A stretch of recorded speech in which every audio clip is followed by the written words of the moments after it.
Thank you very much, Senator Gillibrand, and let me thank you for your leadership in taking on such an important issue. The issue before us today is tragic.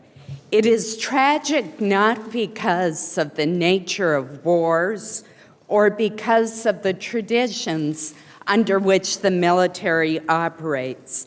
It is tragic because sexual violence is illegal and completely unacceptable, and yet appears to be continuing unabated.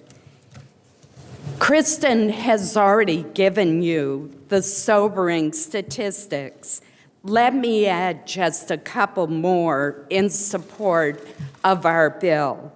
33% of the women who reported sexual assaults said that they were dissatisfied with how their commanders handled their reports. 27% of women reported that they were sexually harassed by someone in their own military chain of command. Now, no war comes without costs, but these costs should be borne out of conflict with the enemy, not because of egregious violations by some of our own troops, obviously most of whom serve very honorably. What does it say about us as a people, as a nation, as the foremost military in the world, when some of our service members, both men and women, have more to fear from their fellow soldiers than from the enemy? Why is there less outrage when service women in particular suffer at the hands of their fellow servicemen than from the enemy? This epidemic of sexual abuse cannot stand. We must take these allegations seriously, and most of all, we must ensure that justice is swift and certain for the criminals who have perpetrated these crimes.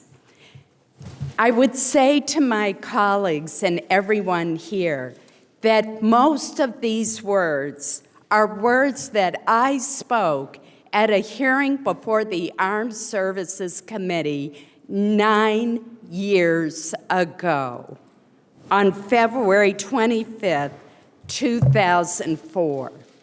And the response from General Casey, who was then Deputy Chief of Staff for the Army and ultimately was promoted to Chief of Staff of the Army, speaks volumes about the problem.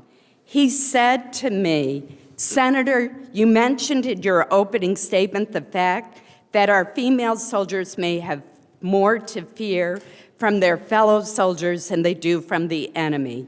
And I think I'd be remiss if I didn't assure you and the committee that I absolutely and fundamentally don't believe that to be a true statement."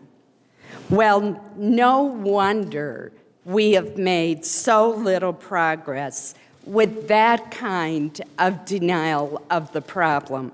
To be fair, I want to emphasize that I believe that our current military leaders are sincerely committed to solving this problem, but it is crystal clear to me that legislation is needed and that our bill is an important step in the right direction. Thank you.